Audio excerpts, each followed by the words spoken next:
esa pasión que nos permite entender dónde estamos y a dónde queremos llegar.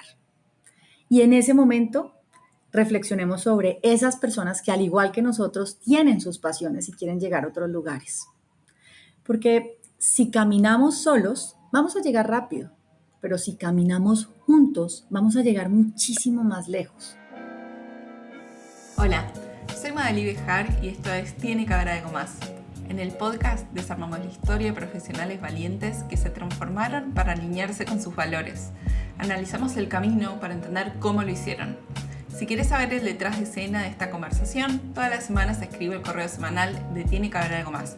Directo a tu bandeja de entrada, te mando mis recomendaciones y lo último del podcast. Recibilo el próximo jueves, anotándote vos también en tienequehaberalgomás.com/correo. Estabas escuchando a Catalina Rengifo. Ella es abogada con una maestría en Gobierno y Políticas Públicas. Lideró durante más de 10 años las relaciones con gobiernos en Latinoamérica para IBM y hoy es gerente de proyectos de filantropía para Microsoft en América. Es miembro independiente de juntas directivas y consejos de asesores en compañías del sector de logística y tecnología. En esta conversación hablamos de cómo fue su transformación del sector público al privado, cómo es trabajar en filantropía y cómo dice ella que hay que usar mejor internet para aprender y seguir leyendo. Antes de ir al episodio, un anuncio rápido. Desde que empezamos el podcast recibimos muchísimos mensajes de oyentes desde 59 países contando el valor que sacaron de escucharlo. Después de hablar con cientos de ustedes, lanzamos la comunidad de Tiene que haber algo más. La idea central vino cuando me di cuenta que los tenía que conectar entre ustedes para que se conocieran. La comunidad es una membresía global y remota donde aprendemos con otros profesionales desde más de 25 ciudades y hay actividades todas las semanas. Vienen invitados del show para hacernos preguntas de todo tipo en un espacio de confianza o damos clases los que estamos dentro. Tenemos un club de lectura donde votamos un libro y nos juntamos a debatirlo. Hay un chat que nos conecta a todos para pedir ayuda, compartir recursos, eventos y oportunidades laborales. Hacemos un desafío mensual, como por ejemplo usar máximo 1 hora las redes sociales y compartimos todos los días una prueba para sostener el compromiso. Y además les comparto a los miembros una grabación exclusiva del podcast que no publicamos ni en Spotify ni en YouTube. Dentro hay personas talentosas y ambiciosas que están trabajando activamente en mejorar como profesionales en sus carreras y proyectos.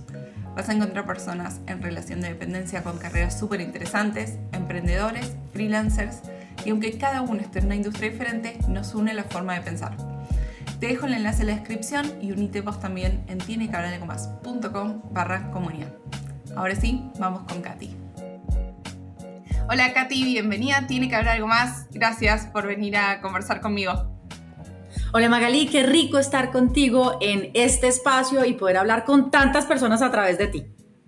Ahí va, representación de Colombia. Katy, quiero empezar, primera pregunta, ¿cómo es el día a día de ser líder de filantropía en una empresa tan grande como Microsoft? Wow, el día a día de cómo ser líder de filantropía en una empresa como Microsoft, creo que va más allá de eso, el día a día de Katy, porque yo soy una mujer, Magali, que he entendido que los hábitos son esas cosas que todos los días siembras y cosechas después. Por consiguiente, mis días son llenos de acciones que son hábitos pequeños que he ido construyendo. Yo me levanto normalmente a las 5 de la mañana, soy un early bird, super early bird, y a las 5 de la mañana medito, leo 10 minutos y después de meditar y de leer me voy para la piscina. Yo nado la mitad de la semana y troto la otra mitad de la semana. Entonces eso es mi primera actividad del día, es alimentar el cerebro, alimentar el corazoncito, respirar de manera consciente e ir a ejercitarme. Ya después de eso llego, tengo mis reuniones, hablo con muchísimas personas, escucho sueños, Magali. Cuando tú trabajas desde filantropía y hablas con fundaciones, escuchas sueños y escuchas a las personas materializando esos sueños y volviendo esas acciones en realidades que transforman las vidas de las personas.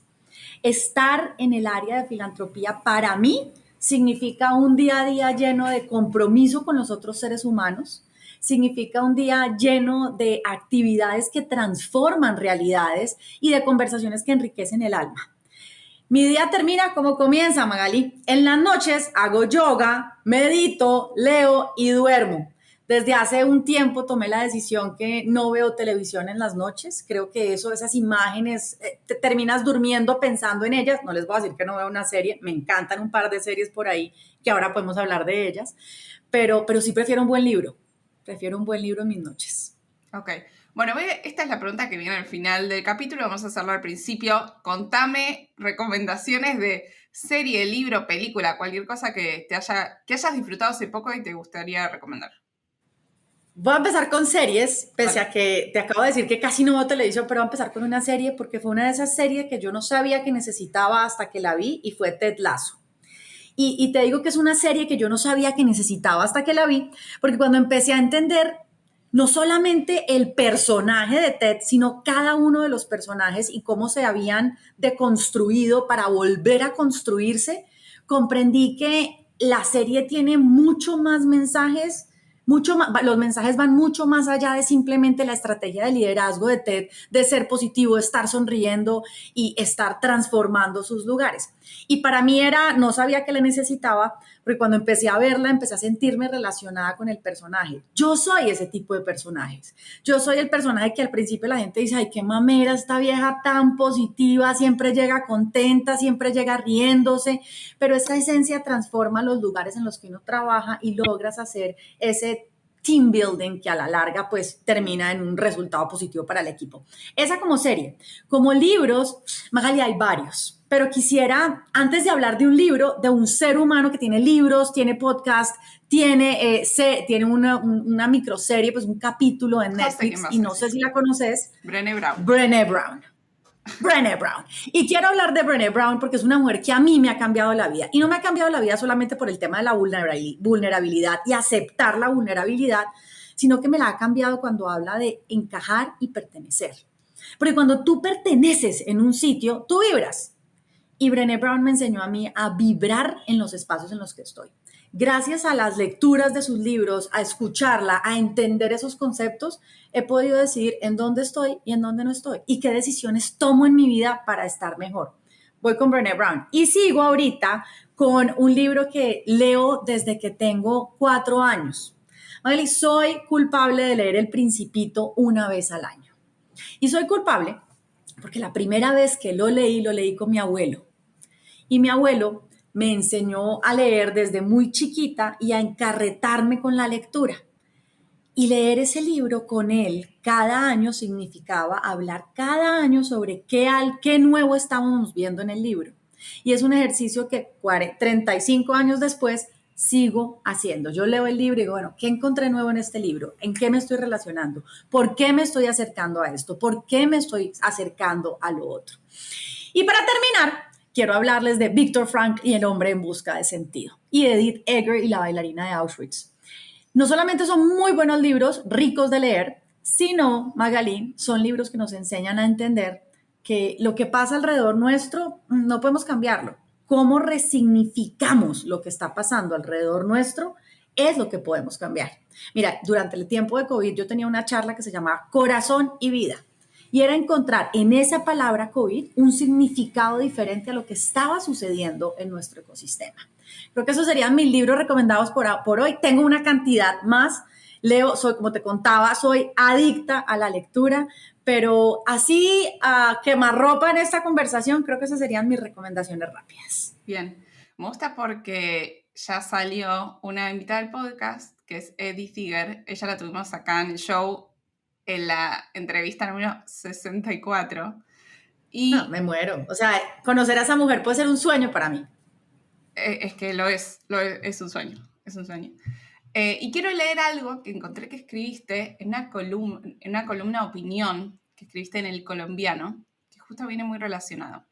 Este párrafo que agarré dice así: esas lágrimas que no corrieron por mi cara, sino que lo hicieron por mi garganta, me dejaron con un problema de tiroides, precisamente por no hablar de lo que me estaba pasando. Hoy, casi 4 años después, cuando las heridas están sanando, cuando la certidumbre de los para que elimina los porqués, es lo que logro comprender la magnitud de las palabras de Edith Eger. En su libro La bailarina de Auschwitz, ella dice: cuando ocultamos la fuerza de nuestra realidad y nuestra historia, los secretos pueden convertirse en traumas y una prisión. Quiero saber para vos, ¿qué aprendiste de haber pasado por esta experiencia de poder empezar a contar tu historia? Mira, ese artículo, y qué rico que lo trajiste a esta conversación, ese artículo nace de una experiencia de muchos años que tuve. Yo tuve un proceso de fertilidad, Magalí, de 7 años, 8 años, y qué rico que aquellas personas que nos están escuchando en otras partes del mundo, aquellas mujeres que sienten esa presión de ser madres, se tomen el tiempo de entender que sí, nos dicen pequeñas, se te vino el periodo, eres mujer, ya puedes ser mamá, eres mujer, pero esas son construcciones sociales que lo único que hacen es ejercer una presión en nosotras como mujeres, y está bien que no quieras ser mamá, y está bien que no lo seas, y está perfectamente bien que tomes tus decisiones, pero para mí no estaba perfectamente bien, y no estaba perfectamente bien por una sencilla razón, y es que yo había crecido con la connotación de ser mujer igual ser mamá. Y además con una particularidad, y es que todos los retos que yo me había puesto en la vida había ido llegando a ese lugar en donde yo podía hacer check, lo logré, check, lo logré, check, lo logré, pero ese ítem no lo había podido chequear.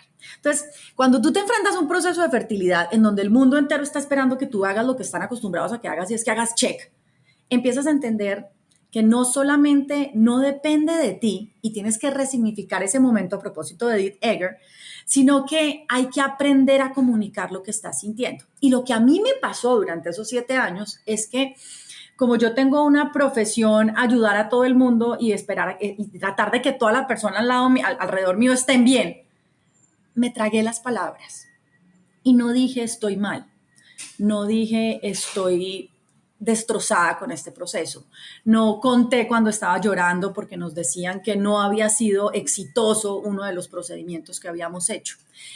Y lo hice en su momento, Magalí, pensando que estaba protegiendo a las otras personas del sufrimiento que yo estaba teniendo. Pero creo que no solamente estaba protegiendo a las otras personas, me estaba protegiendo a mí de la vulnerabilidad que sentía frente a una situación que me presionaba a ser madre. Cuando decidimos con mi marido, que es fundamental en mi vida y en este proceso claramente, detenernos y quedarnos los dos y tomar la decisión de seguir en esta familia de Nicolás, Catalina, antes Tato, que era mi perro, ahora Nusita, que es mi niña consentida. Lo hicimos entendiendo que era una decisión de familia, pero que había que comunicársela a aquellas personas que estaban esperando que algo sucediera. Cuando lo hice, fue como quitarnos un peso de encima.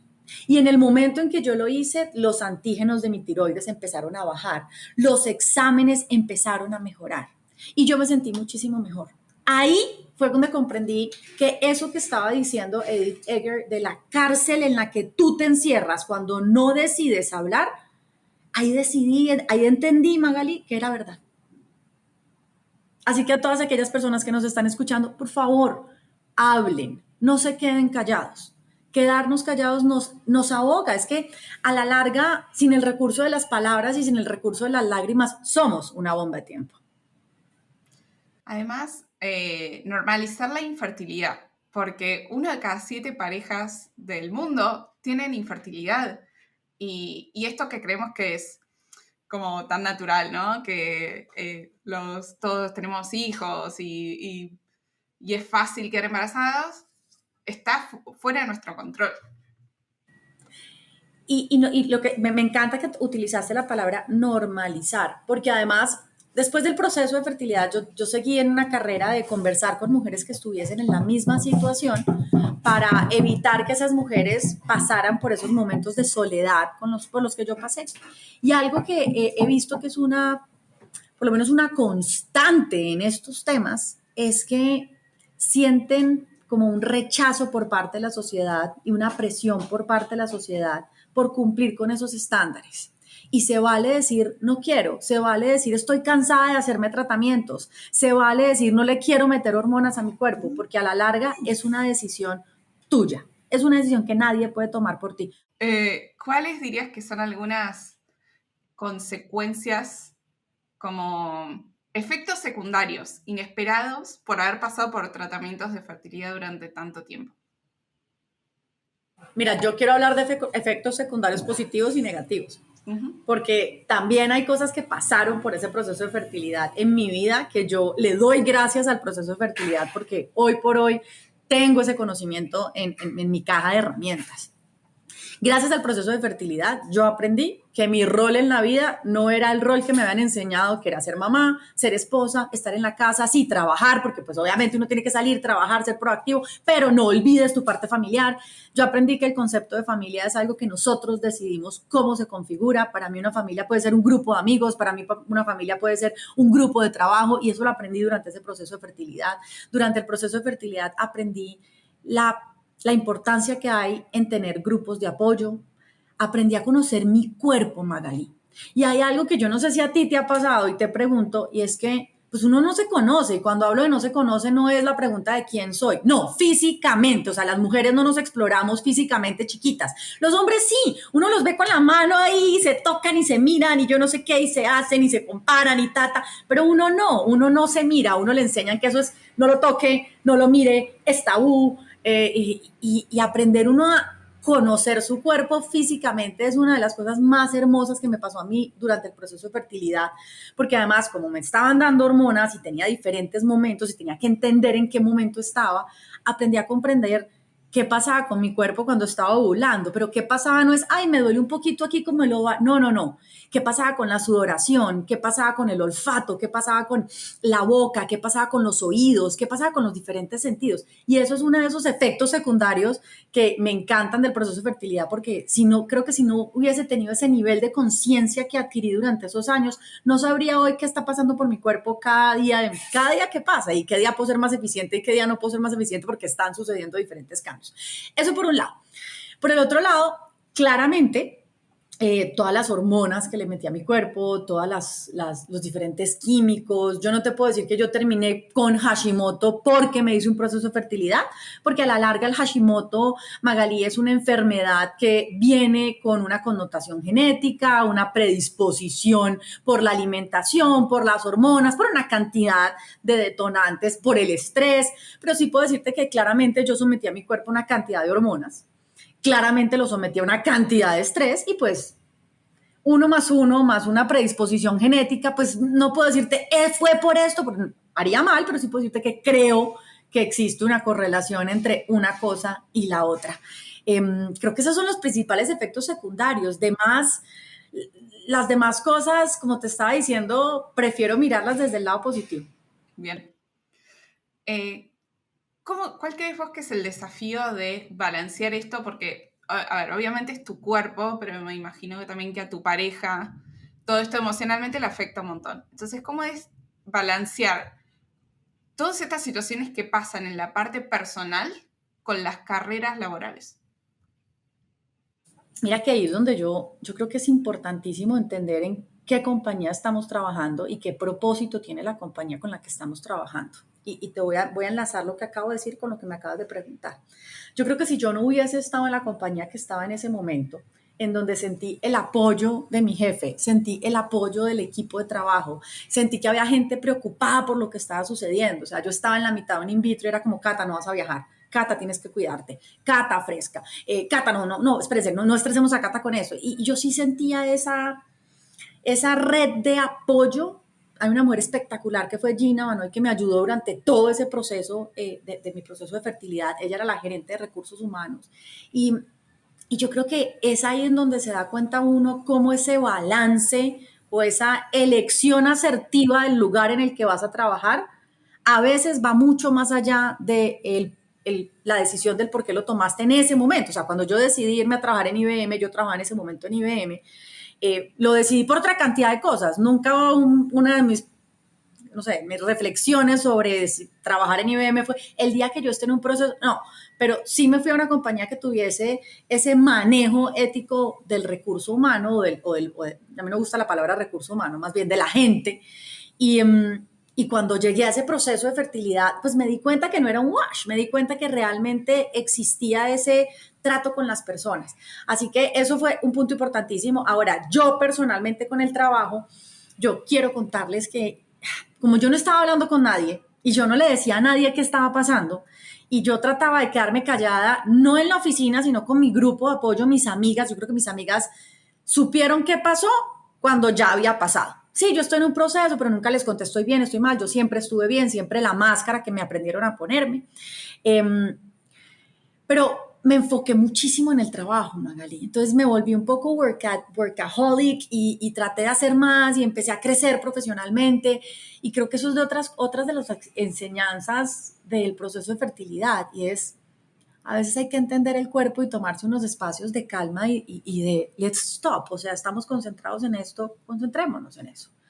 Y esa fue otra de las enseñanzas lindas de ese proceso. Ojalá eso lo hubiera sabido antes. ¿Qué es otra cosa que sepas hoy que te hubiese gustado saber 10 años atrás? Uy, una cantidad de cosas. A mí me hubiera gustado hace 10 años atrás tener la capacidad de gestión de sentimientos que hoy tengo. Me hubiera gustado tomarme la vida como me la tomo hoy y no como hace 10, 15 años atrás. O sea, yo creo que tú hablas con las personas que me conocieron en el colegio y en la universidad y te van a decir, no, Catalina es así, cuadriculada, Catalina, pues sí, es contenta, es feliz, pero no el ser humano que hoy está aquí hablando contigo. Y tiene que ver mucho, Magali, con la persona con la que comparto mi vida, con la persona con la que decidí caminar el mundo, que es mi marido. Yo no sé si se han visto Trolls, pero yo a mi marido le digo Poppy como la troll rosada, porque ese es mi marido. O sea, Nicolás es un ser humano feliz y contento, y yo hace 12 años que estoy con él, no era la persona que hoy soy y no me tomaba la vida como me la tomo hoy. Y qué rico hubiese sido haber crecido con esta capacidad de resignificar todo siempre hacia el lado positivo y no habernos dado tanto palo como nos dimos creciendo, por lo menos yo me di mucho palo creciendo, y haber sido tan crítica con esa Catalina Rengifo. Por eso es tan importante las personas más cercanas que te rodean, ¿no? Que somos el promedio de los 5 más cercanos. Las 5 personas más cercanas a ti. Y uno cree, cuando uno le dicen eso, uno dice, ay, no, pero qué chévere la diversidad y conocer gente. Buenísimo, conozca gente de todo tipo. Pero ¿a quién dejas entrar a tu espacio personal? Porque es que si yo me siento contigo, Magalí, a mí me gusta el café y te hablo de café y te hablo de café y te hablo de café y te hablo de café, pues va a llegar un momento en el que tú me vas a decir, ¿sabe qué? Deme café. Y pasa lo mismo con los libros y pasa lo mismo con las películas. Entonces, sí es importante elegir esas personas con las que vamos a pasar más tiempo porque van a afectar en tu ser. Totalmente. ¿Cómo vos estuviste 10 años en IBM trabajando desde lo privado con gobiernos? Quiero saber qué señales viste de que era hora de cambiar de trabajo. Mira, yo creo que el COVID fue una gran enseñanza para eso. Yo me la pasé muy bien en esos 10 años. Hice de todo, o sea, desde temas de gobierno, temas de responsabilidad corporativa, yo me metí en los temas de universidades, yo daba charlas en temas de crecimiento personal con la compañía, soy coach de pensamiento de diseño porque hice el programa con IBM. Yo me gocé cada año de IBM y no fue no sé para dónde voy, no veo crecimiento aquí, no, fue COVID y durante el tiempo de COVID yo tuve un tiempo de reflexión muy profundo en cuál es el propósito de Catalina Rengifo, o sea, cuál es mi propósito superior en este mundo. Sí, trabajar y pasar rico, thumbs up, pero ¿cuál es ese legado que tú quieres dejar? Y empecé a pensar un poquito en ese legado desde la capacidad que tenemos de capacitar a otras personas, de compartir con otras personas, de crear puentes. Y estando en esa discusión interna, me llama una amiga y me dice, oiga, mire lo que hay en Microsoft. Y veo yo filantropías. Inmediatamente, yo digo que esa madrina que tiene uno en la mitad del pecho me dijo, hey, esto es lo que tú quieres. Y decidí dar ese brinco, decidí tomar esa oportunidad, mandé mi hoja de vida, hice las entrevistas, apenas hablé con mi jefe, dije, este personaje es muy interesante y qué rico poder trabajar con él.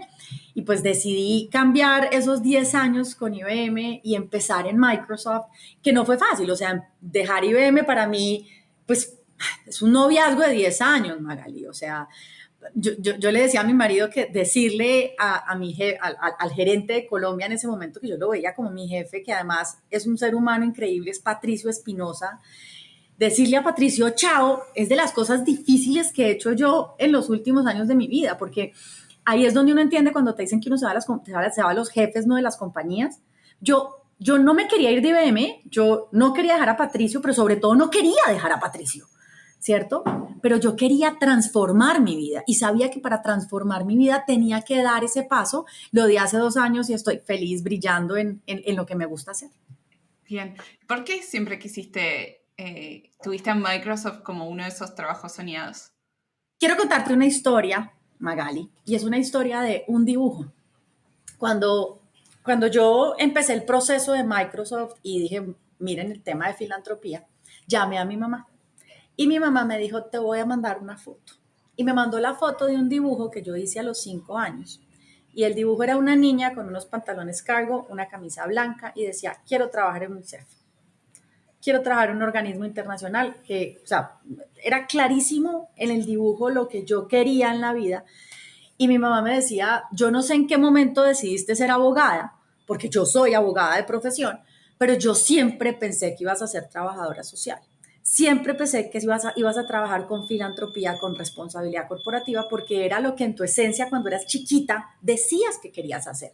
O sea, tú querías ir a trabajar con los niños, querías ir a trabajar con los viejitos. Tú cada vez que estabas en vacaciones me decías, llévame a un colegio con niños, llévame a sitios donde yo pueda ayudar a otras personas. Entonces creo que fue ese reencontrarme con esa niña chiquita en el momento en que vi el anuncio de Microsoft que me dijo, hey, Katica, esa eres tú. Y di ese salto y sí, esa soy yo. Bien, me encanta. Vos que tu formación es de abogada y trabajaste en gobierno, está clarísimo que el sector público y el privado son tipo completamente opuestos. No, no lo son. ¿No lo son? A No ver, lo son. contame cómo fue para vos esa Magali, transición. no lo son. O sea, todo el mundo te dice, a ver, sí hay cosas que son diferentes, claramente, pero todo el mundo te dice el agua y el aceite. No. O sea, las estructuras son burocráticas en el sector privado, en el sector público, porque los seres humanos nos gusta la burocracia. O sea, es difícil tener la concepción de tengo que pedirle, yo puedo hacer las cosas sin pedir permiso. No, uno tiene que levantar la mano, informar, decir. O sea, eso siempre va a pasar en el sector privado, en el sector público. Quizás la única diferencia que yo sí noté en el momento de cambiar es que cuando estabas en el sector privado, en el sector público, pues tu trabajo iba a impactar directamente a la comunidad. O sea, yo hacía proyectos y programas en donde yo veía lo que estábamos haciendo directamente en la comunidad. Cuando empecé ya con IBM, pues lo que yo estaba haciendo era obviamente enmarcado en un programa de una compañía, en los temas legales de la compañía, que es otro ambiente. Pero a la larga, sector privado, sector público son personas y somos seres humanos los que estamos en sector privado y sector público, y el comportamiento de los seres humanos, tanto privado como público, es el mismo. A mí cada vez que me dicen, no, es un salto, pues no. Realmente, o sea, sí, hay cosas que son diferentes, pero no es una transformación, o sea, no es una isla de un lado y otra isla en el otro lado, no, ponla más bien como un bonito terreno con un riachuelo chiquitico en la mitad y que la gente puede cruzar. Lo veo más por ese lado. Bien. ¿Cuál es alguna historia que te haya dado orgullo del impacto que lograron con Microsoft por algún programa de los de filantropía? Hay todos, a mí me hacen feliz todos los programas que hoy tenemos, porque además mi jefe Jorge es un ser humano que te permite soñar. A mí me encanta la gente que te permite soñar. Y tenemos un par de programas abiertos en este momento, Magali, que me fascinan. Son programas que venimos trabajando, son programas que ya llevan muchos años corriendo, programas de capacitaciones en donde hemos capacitado 3 millones de personas, programas de capacitaciones de Excel, PowerPoint. Y cuando uno escucha, y yo sé que uno dice Excel, PowerPoint, y muchas de las personas que están conectadas dicen, ay, ¿cómo así? Eso es súper fácil. No, hay personas que el solo hecho de saber llevar sus cuentas en un Excel les transforman sus microemprendimientos y aprenden a ser mucho más eficientes por poder entender cómo hacer cálculos en un Excel. Hay personas que se dedican al turismo, que cuando logran montar una presentación de PowerPoint, pues pueden ser mucho más eficientes con esa consecución de diferentes clientes. Entonces esos programas a mí me llegan de orgullo. Hay uno que me fascina, que es una plataforma que yo tengo un sesgo de género, entonces todo lo de mujeres me encanta. Tenemos una plataforma que es www.todasconectadas.org, que es una plataforma de aprendizaje para mujeres en Latinoamérica, que viene de la mano de ONU y de Mastercard, entonces tienes un conjunto de cursos que me fascinan porque le dan esa perspectiva 360 a las mujeres para que puedan aprender. Y tenemos uno en ciberseguridad que me está trasnochando, Magali, lo estoy haciendo. Y lo estoy haciendo porque, como soy un ratón de biblioteca, yo no puedo hablar de algo si no lo he hecho. Y es un curso de ciberseguridad para mujeres en Latinoamérica con WOMSI, una entidad que si no la conoces te invito a que la conozcas porque es buenísima. Son unas mujeres que se han dedicado a fortalecer el conocimiento de ciberseguridad en la región, en mujeres para cerrar la brecha, porque sí hay una brecha grandísima. Imagínate que solamente el 27% de los trabajos en ciberseguridad son desempeñados por mujeres. Pero la cifra para mí la cifra más impactante de todo esto no es solamente la brecha, sino la cantidad de trabajos que están en este momento requiriendo en el mundo en ciberseguridad, alrededor de 3 millones. O sea, hay 3 millones de oportunidades para personas para trabajar en ciberseguridad. Entonces yo creo que ese trabajo que estamos haciendo con WOMSI es una gran oportunidad que tenemos para fortalecer a las mujeres de la región. Y también está TILS, que es otro programa que tenemos en donde estamos capacitando a niños y a profesores en Python en Colombia, por ejemplo. Y estamos trabajando con un lugar en Colombia divino que se llama Buenaventura, en donde tenemos 5 colegios, estamos trabajando con 12 profesores y más de 400 chicos se están viendo beneficiados con el mismo. Podría sentarme aquí a contarte una cantidad de programas que tenemos porque todos y cada uno de ellos me hacen feliz. Y me hacen feliz porque me acuesto en mi cama y digo, hoy hicimos algo por construir la realidad de otra persona. Hoy le devolví algo al mundo de lo que el mundo me ha dado a mí. Yo creo que esa es la responsabilidad que tenemos como seres humanos, Magali. Entregarle al mundo eso que nos ha dado con tanto amor en procura de beneficiar a las otras personas. Y te voy a contar una historia. Mi abuelo, que ya he hablado de él varias veces, era un hombre increíble. Mi abuelo, voy a contar 2 historias de él. La primera es, uno de los primeros regalos que me hizo mi abuelo, Magali, fue un microscopio que tengo al día de hoy. Un microscopio en cobre grandísimo, de esos que le toca buscar la luz.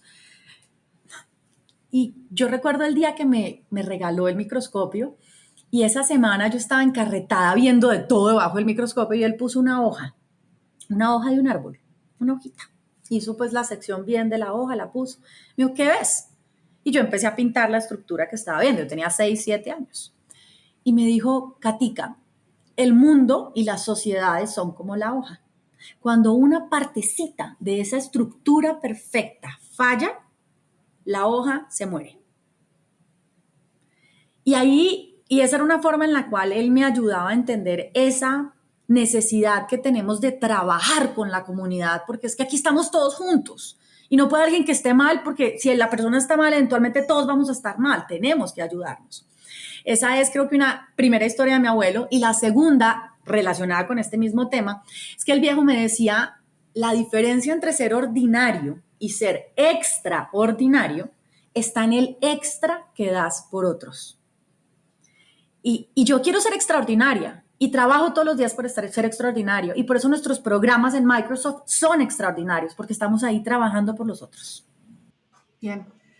¿Qué brechas dirías que viste vos en sectores de ciencia y tecnología? Puede ser de género, pero sobre todo estructurales en Latinoamérica. Magali, pues qué buena pregunta me haces, porque creo que brechas alrededor de los temas de ciencia, tecnología e innovación están por todos lados. Y quiero empezar contándote una historia. Hace unos años, en uno de estos aparaticos de inteligencia que uno habla y te ponen música y entonces te dicen la dirección y demás, pues yo le hablaba y a mí no me escuchaba. Empezando porque todas se llaman como mujer, que tampoco he entendido por qué todas se llaman como mujer, o sea, como si las mujeres tuviéramos que resolverle la vida a la gente, pero pues esa es otra conversación. Pero yo le hablaba al aparato y el aparato no me entendía. Y yo le decía, amiga, te estoy diciendo, y la amiga no me entendía. Pero mi marido hablaba y a mi marido sí le entendía. Y le entendía perfecto. Y en una conversación con una de mis mentoras, con María Paula Duque, María Paula me decía, Cata, revisa la arquitectura que están utilizando para la creación de ese aparato. Y cuando empecé a investigar un poquitico sobre esos temas, entendí que esos sesgos de género se trasladan en ese momento de la creación del aparatico y eso hace que las mujeres no seamos parte, por lo menos en ese contacto directo con la tecnología.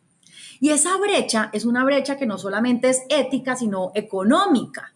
Porque cuando tú tienes diversidad de todo tipo, no solamente de género, en una mesa, tienes formas diferentes de ver un mismo producto. Y cuando tienes formas diferentes de ver un mismo producto, tienes también la representación de la gente que va a comprar ese producto. No sé si a ti te pasa y a las mujeres que nos están escuchando, pero hay cosas que yo todavía me pregunto, ¿qué hombre las diseñó para las mujeres? Porque no son cómodas. ¿Cómo que? Como un brasier no es cómodo. O sea, una copa de brasier no es cómoda. Un body que se amarre abajo no es cómodo. ¿Cierto? Hay ciertas cosas. El cinturón de seguridad no es cómodo. O sea, hay una cantidad de cosas en la forma en la que nos vestimos, en la forma que estamos en el día a día, que hace que no tengamos un nivel de comodidad que deberíamos tener y pues y yo sé que estábamos hablando de tecnología, pero tiene que ver con esto. Cuando tú no tienes mujeres en la ecuación, pues difícilmente vas a tener un resultado que refleje las necesidades de la población completa, y no solamente mujeres, todo tipo de diversidades. Por eso es tan importante, sobre todo yo no lo llamo, yo sé que uno habla del sector de tecnología, a mí me gusta llamarlo la transversalidad de los sectores, porque tecnología está en todo. Y si tú no tienes en ese todo la representación de quienes lo van a utilizar, vas a tener una brecha de usabilidad enorme.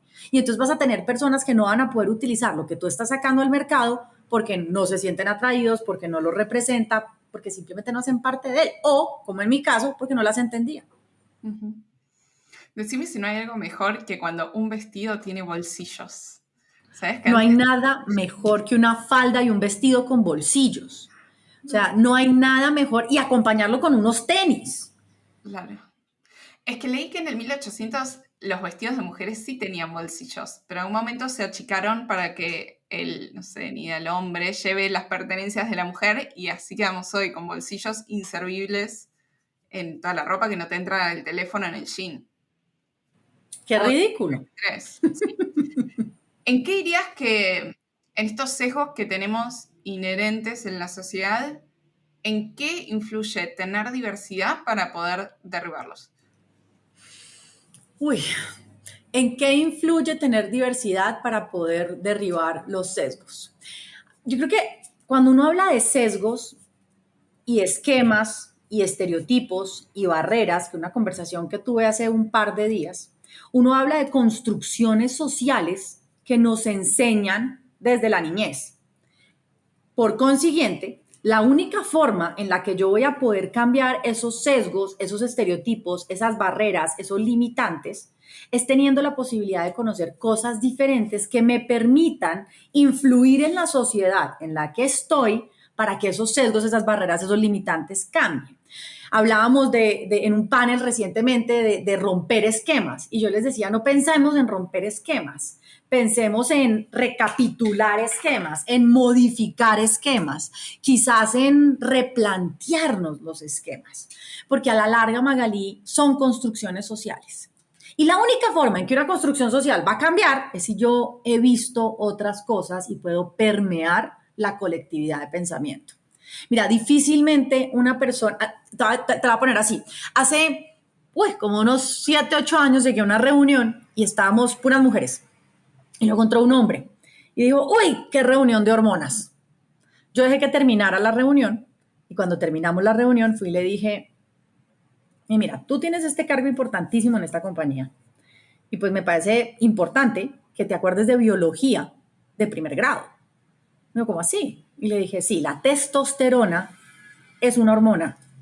Luego, si la testosterona es una hormona, una reunión de hombres es una reunión de hormonas, una reunión de seres humanos es una reunión de hormonas, porque en esencia los seres humanos somos hormonas. ¿Y por qué te digo eso? Porque muy probablemente esa reflexión él no la hubiera tenido y no la hubiera aceptado si no tuviese en ese momento una amplitud a escuchar pensamientos diversos a lo que él venía como preconcebido con.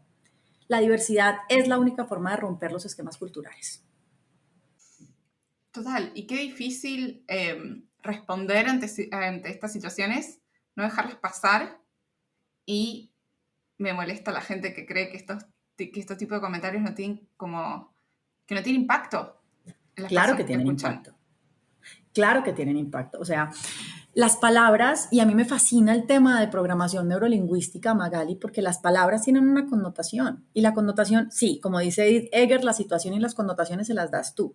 Pero la repetición de las palabras y de las connotaciones hacen que las personas, por ejemplo, decidan que no son buenas en matemáticas porque en algún momento te dijeron, eres malo para matemáticas. A mí me pasó. Y muchos años después dije, no, un momento, replanteemos esta vaina que yo me creí porque alguien me dijo que yo era mala en esto. Pero si no miramos las palabras que estamos utilizando, estamos reforzando esos esquemas. Si seguimos hablando de esas cosas que aprendimos en la niñez, que eran correctas o eran adecuadas decirlas, pues no nos estamos realmente dando la oportunidad de transformar las realidades. Cuando todavía decimos, no, esta para mí es la máxima. ¿Qué tal los hombres que de vez en cuando dicen, no, yo soy súper feminista, en mi casa yo ayudo con limpiar, cocinar y arreglar? Y yo me quedo mirando y digo, oh, por Dios. Amigo, replantéate. Pero no, esas son construcciones sociales y culturales que como equipo que somos, todos debemos replantear. Uh-huh.